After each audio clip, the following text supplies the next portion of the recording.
السلام علیکم ورحمۃ اللہ وبرکاتہ۔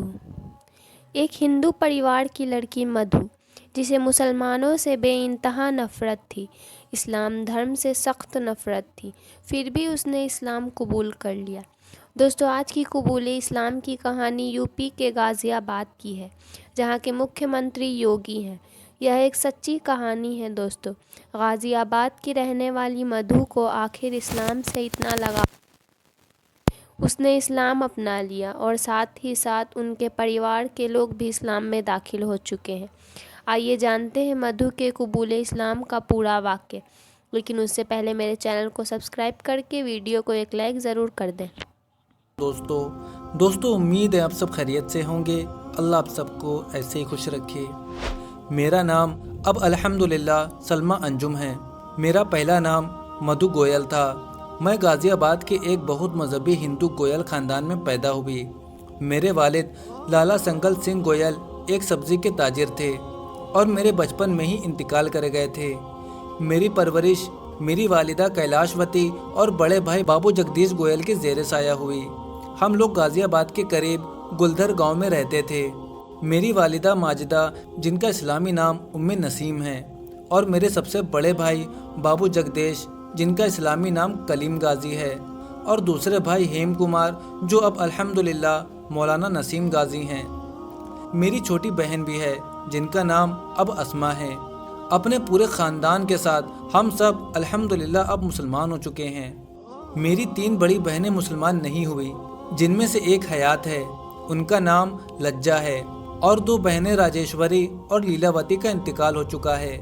اگر میں اپنے خاندان کے اسلام لانے کے سلسلے میں ذرا بتاؤں تو میرے بھائی بابو جگدیش بڑے مذہبی ہندو تھے اور انہوں نے ہندو مذہب کی بڑی گہری معلومات حاصل کر رکھی تھی۔ اسلام اور مسلمانوں سے ان کو بڑی نفرت تھی۔ مسلمان کے یہاں سے وہ سبزی لینا بھی پسند نہیں کرتے تھے، اور اگر خرید بھی لیتے تھے تو بہت دھو کر پکواتے تھے۔ وہ غازی آباد نگر پالیکا میں چنگی انسپکٹر تھے۔ وہ ہندو مذہب کو اپنے مالک کو خوش کرنے اور اس پر پہنچنے کا سہارا سمجھتے تھے۔ وہ مذہب سے بہت عقیدت کا تعلق رکھتے تھے۔ ایک روز وہ ایک چنگی پر جانچ کے لیے گئے۔ دوپہر کا وقت تھا۔ غازی آباد میں بھٹے کے ایک مسلمان جناب عبد الرحمان صاحب، جو چوڑیوں کا کاروبار کرتے تھے، کسی ہفتہ واری بازار میں دکان لگانے کے لیے چوڑیاں لے کر آئے، مگر ان کے پاس چنگی کے پیسے نہیں تھے۔ انہوں نے چنگی پر آ کر درخواست کی کہ میں شام کو واپسی میں چنگی کے پیسے دے دوں گا، مجھے شام 5 بجے تک کی مہلت دے دی جائے۔ بابو جی نے کہا کہ واپسی پر بھی کوئی چنگی دیتا ہے بھلا؟ انہوں نے جواب دیا کہ بابو جی مسلمان دیتے ہیں۔ بابو جی کو یہ بات لگ سی گئی اور دوسری جگہ کے تقاضوں کے باوجود شام تک وہیں بیٹھ گئے کہ دیکھتا ہوں مسلمان کس طرح چنگی دیتا ہے۔ عبد الرحمان صاحب وقت سے پہلے گراہکوں کی بھیڑ سے دکان سمیٹ کر 5 بجے سے 15 منٹ پہلے چنگی پر آئے اور چنگی جمع کرا دی۔ بابو جی ان کے اس ایفائے وعدہ سے بہت متاثر ہوئے اور پھر ان سے دوستی کر لی۔ حقیقت یہ ہے کہ ایفائے وعدہ کا یہ اسلامی انداز ہی ہمارے خاندان کے لیے ہدایت کا ذریعہ بنا۔ پھر بابو جی نے اسلام کا مطالبہ کرنا شروع کر دیا۔ گھر آئے ایک سنجیدہ مسلمان جناب قاضی صاحب بابو جی کو مل گئے۔ انہوں نے بابو جی کو اسلامی لٹریچر مہیا کیا اور ساتھ ہی میں چھوٹے بھائی نسیم غازی کو بھی قریب کیا۔ بابو جی اسلام کے مطالعے سے بہت متاثر ہوئے اور انہوں نے دوستوں اور عزیزوں سے اسلام کی تعریف کرنا شروع کر دی اور اسلام قبول کرنے کا ارادہ ظاہر کیا۔ انہوں نے ان کو روکنے کی بہت کوشش کی، مگر چھوٹے بھائی ہیم کمار یعنی مولانا نسیم غازی نے اسلام قبول کر لیا۔ اس دوران لوگوں نے دباؤ دینے اور اسلام سے باز رکھنے کے لیے ایک جھوٹے قتل کے مقدمے میں پھنسا دیا۔ مقدمہ شروع ہوا۔ غازی آباد میں ایک بڑا بدماش صادق تھا۔ اس کو معلوم ہوا کہ آج مقدمہ کی تاریخ ہے اور لوگ جھوٹی گواہی دینے آئے ہیں۔ وہ عدالت کے باہر چاقو وغیرہ لے کر بیٹھ گیا۔ جو جھوٹی گواہی دینے آئے گا آج اپنا انجام دیکھے گا۔ اس کے ڈر کی وجہ سے لوگ گواہی نہیں دینے آئے۔ مقدمہ میں بابو جی بری ہو گئے۔ صادق کی اس ہمدردی سے بابو جی اور بھی متاثر ہوئے اور انہوں نے بھابھی اور بچوں سے مشورہ کیا اور پورا خاندان مشربہ اسلام ہو گیا۔ 5 بیٹے اور 4 بیٹیاں، جس میں 3 بجریا گنج سے عالمہ ہیں، سب مسلمان ہو گئے۔ مولانا نسیم غازی جس وقت مدرسہ الفلاح بجریا میں پڑھتے تھے، انہوں نے گھر والوں پر بہت کام کیا۔ ان کی کوشش سے میری چھوٹی بہن اسماء مسلمان ہوئی اور ان کی شادی اعظم گڑھ میں ایک مہاجر خاندان میں ہوئی۔ ان کے شوہر جامعہ میں एक बड़े ओहदे पर हैं। उसके बाद नसीम भाई वालिदा और मुझ पर बहुत मेहनत करते रहे और बड़े दर्द भरे खतूत में लिखते थे। उनका एक दर्द भरा खत नौ मुस्लिम बेटे का अपनी माँ के नाम खत के उन्वान से शाया भी हुआ। चंद सालों की फिक्र और कोशिश से मेरी वालिदा भी मुसलमान हो गई, अल्हम्दुलिल्लाह। अब मैं अपने बारे में बताऊं तो मुझे बचपन से इस्लाम से बड़ी चिढ़ थी। इसकी बुनियादी वजह ये थी कि हमारा इलाका और गाज़ियाबाद के अक्सर इलाकों में मुसलमानों को देखती थी कि वो बहुत गंदे रहते हैं और उनके घर भी बहुत गंदे होते हैं। नसीम भाई जब भी गाज़ियाबाद आते 1 घंटा मुझे समझाते। मुझे उनका समझाना बहुत बुरा लगता। कभी कभी मैं कानों में उंगलियां दे लेती, कभी रोने लग जाती, उनके तरफ पीठ फेर कर दीवार की तरफ मुंह करके लेट जाती, मगर वो कहते रहते। एक बार वो मुझे आजमगढ़ ले गए। वहाँ मैंने बहुत सलीका और सफाई का ख्याल रखने वाले खानदानी मुसलमानों को देखा। गाज़ियाबाद के इब्राहिम खान के घर में मुझे ले गए। उनके घर की औरतों से मैं बहुत मुतासिर हुई। वो 10 साल तक मुझे समझाते रहे। कभी कभी वो रोने लगते। मुझे इस्लाम की बातें तो समझ में आती थीं, मगर मैं गंदे मुसलमानों में शामिल नहीं होना चाहती थी। मुझे डर था कि इन मुसलमानों में ख़ास तौर पर अब्दुल रहमान साहब के बेटे से मेरी शादी करा दी जाएगी, इसलिए मैं मुसलमान होते हुए डरती थी। एक बार मैं आजमगढ़ गई हुई थी। नसीम भाई मेरी खुशामद करते थे कि एक रोज़ उनकी डुबडुबाई आंखें देखकर मेरा दिल भर आया। मैंने कहा, भैया तुम क्या चाहते हो? उन्होंने कहा, मधु बहन, इस्लाम का कलमा पढ़कर हमेशा की आग से बच जाओ। मैंने कहा, अच्छा पढ़ाओ। फिर मैंने कलमा पढ़ा और इस्लाम कबूल कर लिया। नसीम भाई की खुशी की कोई इम्तिहान नहीं थी। वो खुशी में मुझे गले लगाकर फूट फूट कर रोने लगे, इसलिए कि तकरीबन 10 साल की मुतवातिर लगन और मुसलसल दावत कोशिश के बाद अल्लाह ने मेरे दिल को इस्लाम के लिए खोल दिया। ये तकरीबन 28 साल पुरानी बात है। अब बात की जाए कि मेरी शादी किस तरह हुई, तो शादी के सिलसिले में मेरी कई शराइत थी। एक ज़माने तक सख्त तरीन मजहबी हिंदू रहने की वजह से फ़ौरन शादी नहीं हो सकी थी, इसलिए मेरी पहली शर्त ये थी कि मैं किसी दाढ़े वाले शख्स से शादी नहीं करूँगी। लड़का अलग रहता हो, ज़्यादा बहन भाई वगैरह ना हो, यानी बड़ा ख़ानदान ना हो। मुझे इस्लाम कबूल किए हुए तकरीबन 1 साल हो चुका था। हकीम अलीमुद्दीन संभली ने हमारे शौहर महमूद साहब से शादी के लिए कहा। वो उस वक्त रोज़गार के लिए कोतवाली से फलत आकर रहने लगे थे। उन्होंने अपनी वालिदा से मशवरा किया और फिर कोतवाली भाइयों से मशवरा करने के लिए गए। वहाँ आपके दादा हाजी मोहम्मद अलीम साहब उनके ख़ानदान के बुज़ुर्ग थे। उन्होंने तायद की और गाज़ियाबाद आ गए कि रिश्ता पक्का करें, और इशारे से आपके अब्बू मौलाना कलीम साहब को दावत देते आए। रिश्ते पर आमादगी देखकर लोगों ने मशवरा किया कि निकाह कर दिया जाए। असल में उनको मेरी तरफ से इत्मीनान नहीं था। बहरहाल सादगी से निकाह हो गया। अजीज़ों और घर वालों में से सिर्फ कलीम भाई शादी में शरीक हुए। 2 माह बाद हमारे भाई और वालिदा ने मुझे सादगी से मेरे शौहर के साथ इस तरह रुखसत कर दिया जैसे कई साल की शादीशुदा लड़की को रुखसत किया जाता है। अब मुझे बहुत अच्छा महसूस होता है। मेरे शौहर महमूद साहब एक अच्छे शौहर हैं, एक मिसाली मुसलमान हैं। मुझे उनके साथ शादी पर फ़ख्र है।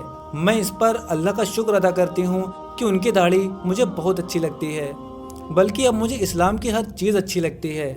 मेरे ख़ानदान के अक्सर लोगों के चेहरे पर दाढ़ियाँ हैं। बड़े भाई बाबूजी मरहूम तो बहुत बहादुर मुसलमान थे। हिंदुओं के मोहल्ले में रहते थे। बाबरी मस्जिद के कज़िया और इससे पहले जब गाज़ियाबाद में 12 फसाद हुए तो मुसलमान दोस्तों के फ़ोन आते थे कि हम आपको लेने आ रहे हैं। इन हालात में आपका वहाँ रहना ठीक नहीं है। बाबूजी बड़े एहतमाम के साथ जवाब देते, अगर आप इत्मीनान दिला दें कि मुसलमानों के मोहल्लों में मलिकुल मौत नहीं आ सकते और हिंदुओं के मोहल्ले में मौत वक्त से पहले आ जाएगी तो मैं आने को तैयार हूँ। और मोड़ा बिछाकर सड़क पर कभी कभी बैठ जाते और अखबार पढ़ना शुरू कर देते। उनका ईमान बहुत कवी था। कबूल इस्लाम के बाद हमारे ख़ानदान को हिंदुओं ने बड़ी धमकियाँ दी, बड़े बड़े लालच दिए। राम गोपाल शालवाला वगैरह 12 मिलने आए और करोड़ों रुपए की पेशकश की कि आप किसी भी शर्त पर इस्लाम से बाज आ जाएं। मगर उन्होंने हक के मुकाबले पर लालच और खौफ को ठुकरा दिया और ज़िंदगी भर न सिर्फ खुद मजबूत मुसलमान बने रहे, बल्कि उनकी वजह से अल्लाह ने खासी लोगों को हिदायत दी। मेरे दूसरे भाई मौलाना नसीम गाजी भी, जो अल्हम्दुलिल्लाह मुल्क के मशहूर दाई हैं, इंसानी रिश्ते के भाइयों को दोज़ख की आग से बचाने के लिए बगैर किसी सियासी फ़िक्र और लालच के मुखलिसाना दावत पर जोर देते हैं। अल्हम्दुलिल्लाह इसका फ़ायदा जमात इस्लामी के लोगों को भी हुआ। काफ़ी लोग उनकी दावत से मुशर्रफ इस्लाम हुए। अल्हम्दुलिल्लाह। अगर खुदा न खास्ता मुझको हिदायत न मिलती, इस तसव्वुर से भी मैं कांप जाती हूँ। मेरा रुआं रुआं कांप जाता है। देखिए अभी मेरा हाल ख़राब हो रहा है। मेरी 2 बहनें इस्लाम के बगैर दुनिया से चली गईं। वो इस्लाम के करीब हो गई थी, मगर उनके मुकद्दर में हिदायत नहीं थी। मेरे वालिद भी इस्लाम से महरूम इस दुनिया से रुखसत हो गए।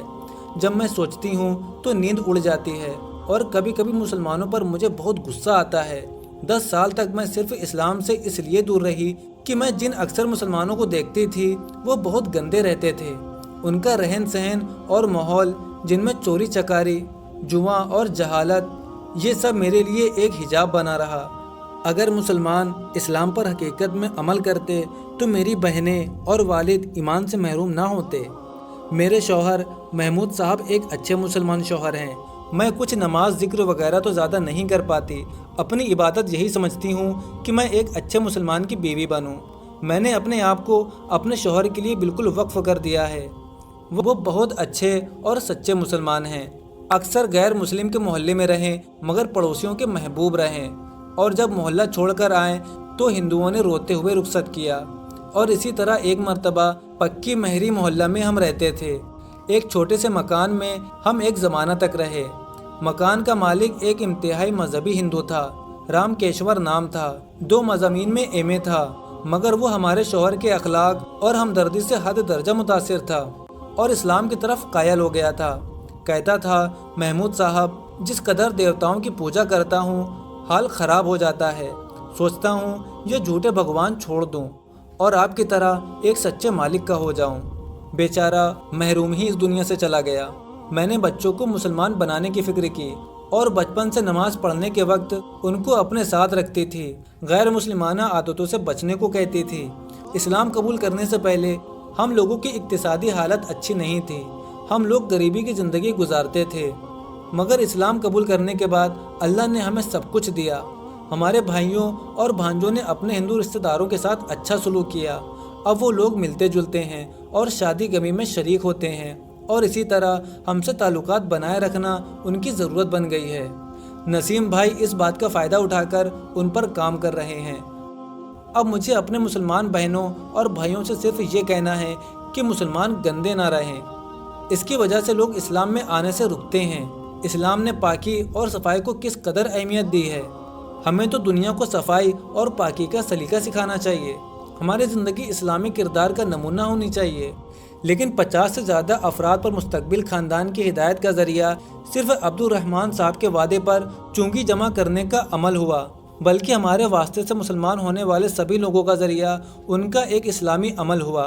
अफसोस हम खुद गंदे रहते हैं, और कम अज़ कम हिंदुस्तान में गंदगी मुसलमानों की शनाख्त समझी जाने लगी है। हमें इस बुराई को दूर रखने की कोशिश करनी चाहिए। दोस्तों, ये कहानी हमने मौलाना कलीम सिद्दीकी साहब की किताब नसीम हिदायत से ली है। जिसको भी इस कहानी के सच होने की तस्दीक करना है वो जाकर ये किताब पढ़ सकता है।